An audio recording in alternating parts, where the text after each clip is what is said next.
Bonjour, bienvenue sur Alzheimer et alors.com. Nous allons tout de suite rentrer dans le vif du sujet avec une première vidéo. La méthode Montessori pour les personnes âgées. Mais c'est quoi au juste la méthode Montessori pour les personnes âgées? Commençons par un peu d'histoire. En 1896, Maria Montessori, médecin et pédagogue italien, se rend compte qu'il existe une autre manière d'enseigner les bases de l'éducation et de la vie sociale aux enfants. Une éducation basée sur le jeu et l'apprentissage par soi-même. Une liberté de choix qui permet également de s'intégrer en société. C'est la fameuse méthode Montessori, très en vogue en ce moment. En 1990, Cameron Ginkamp, psychologue et chercheur américain, met en place la même méthode, donc qu'il adapte la méthode Maria Montessori, mais aux personnes souffrant de troubles cognitifs. Ainsi naît la méthode Montessori pour les seniors. Mais la méthode Montessori, c'est quoi les principes? Or, tout d'abord, le principe de base, c'est la liberté. Il faut laisser le choix à la personne atteinte de troubles cognitifs de faire ou de ne pas faire quelque chose. Il ne faut en aucun cas la forcer. De plus, il faut vous adapter à son rythme. Il n'y a pas de temps réglementaire pour faire une activité. Ça prend le temps qu'il faut, le nombre d'essais qu'il faut. Et surtout, il n'y a pas de bonne ou de mauvaise méthode. L'important, c'est l'engagement, pas de réussir et surtout pas parler d'échec. Il ne faut jamais dire que c'est un échec. Tout engagement est sain et bon pour la santé. Ensuite, l'autre approche est d'adapter l'environnement. En effet, une personne souffrant de troubles cognitifs a du mal à se concentrer. Donc, plus vous mettrez en place un environnement sain, propice à l'échange et l'apprentissage, plus vous avez de chances que cette personne accepte de participer. Comment on fait au juste? Alors, il y a 3 petites choses à faire. Petit 1, demandez à la personne si elle veut bien participer avec vous, sachant que toute activité Montessori est tout un acte de vie quotidienne. Par exemple, activité Montessori numéro 1, je sors de mon lit, je vais me laver. Est-ce que la personne dont vous vous occupez peut se laver toute seule ou au moins laver son visage? Si oui, se laver son visage est considéré comme une activité Montessori. Il suffit de lui demander si elle veut le faire toute seule ou pas, tout simplement. Ensuite, il faut adapter l'environnement. Cette personne peut se laver toute seule, mais elle a des problèmes de mobilité. Par exemple, on pourrait imaginer de mettre une chaise dans la douche ou un tabouret de douche. Ainsi, le problème de mobilité est réglé. En fait, ce qui compte pour vous en tant qu'aidant est de devenir un facilitateur de la vie quotidienne. C'est tout simplement ça la méthode Montessori. Vous êtes un facilitateur pour que la personne revienne autonome. Le but de la méthode Montessori est que la personne apprenne ou réapprenne les gestes afin de pouvoir faire seule. C'est aide-moi à faire seule, aussi simple que ça. Comment ça se passe au juste? Alors, on va prendre un petit exemple.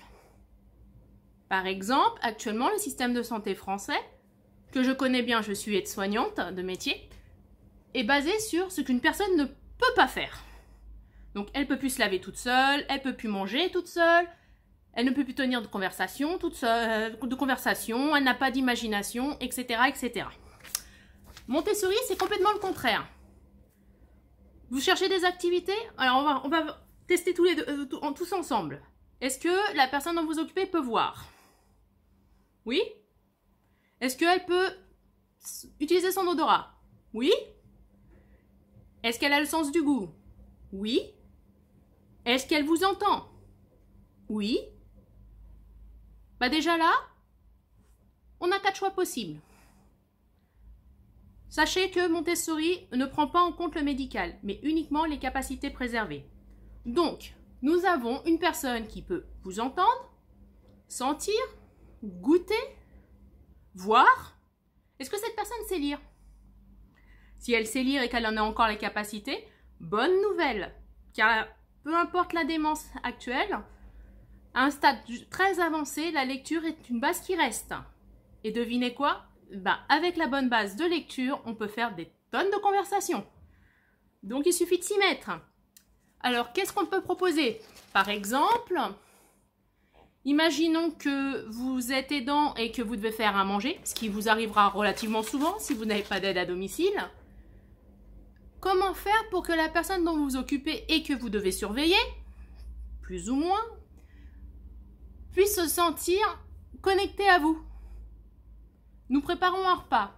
Elle peut par exemple peser des ingrédients, découper des ingrédients, peut-être mettre la table, ou ne serait-ce même que vous comptez des couverts, ou vous faire un pliage de serviettes. Tout cela, ce sont des actes de la vie quotidienne. Et donc, pour obtenir juste l'approbation de votre proche, c'est aussi simple que de demander. Veux-tu m'aider à faire cela? Ou je suis un peu embêtée, je suis en retard. Si on veut manger à l'heure, ça serait gentil si vous pouviez m'aider à faire ça. En général, vous aurez toujours un oui et en plus, ça fera extrêmement plaisir à la personne dont vous vous occupez. En fait, la méthode Montessori, vous devez juste vous baser sur ses goûts. Une fois que vous vous êtes basé sur ça, tout va très bien.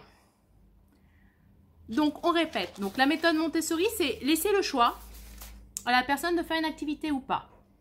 Il n'y a absolument pas de temps réglementaire. On prend le temps qu'il faut pour le faire.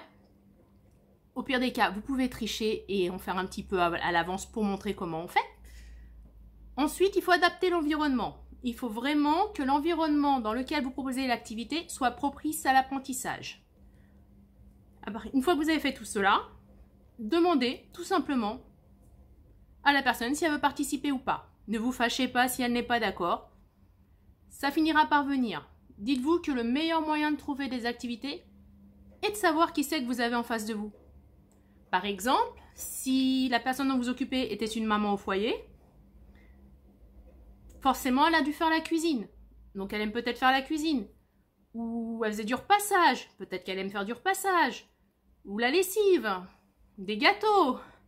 Tout cela, ça peut être des activités Montessori. Par exemple, si c'était un monsieur chef de chantier, on va dire. Un chef de chantier, vous pouvez lui proposer du bricolage. Par exemple, vous avez du mal à dévisser quelque chose. Ça peut servir. Ou vous avez de la peinture à faire. Voilà, l'important, c'est l'engagement. Dès que vous savez les goûts de la personne, ce qu'elle aime et ce qu'elle n'aime pas, il suffit de vous catégoriser sur ce qu'elle aime. Et tout ira beaucoup mieux. Donc, je vous propose bientôt une nouvelle méthode Montessori qui sera en vente. Donc, je suis Audrey Albert, je suis conseillère de vie Montessori Alzheimer. Et donc, je vous propose éventuellement, comme vous le verrez dans la description juste en dessous, un coaching. Donc, vos premières 45 minutes sont gratuites. Et donc, vous pouvez m'appeler pour parler de vos problèmes et de vos grands défis actuellement concernant votre proche Alzheimer. Vous trouverez également sur notre boutique des livres méthode Montessori, testés sur le terrain, approuvés par les seniors, testés également par des professionnels, qui sont des facilitateurs de communication. Donc, on se retrouve très bientôt pour une deuxième vidéo qui sera sur les grands concepts de Montessori. Avec Alzheimer et alors.com, partagez bien plus que des mots.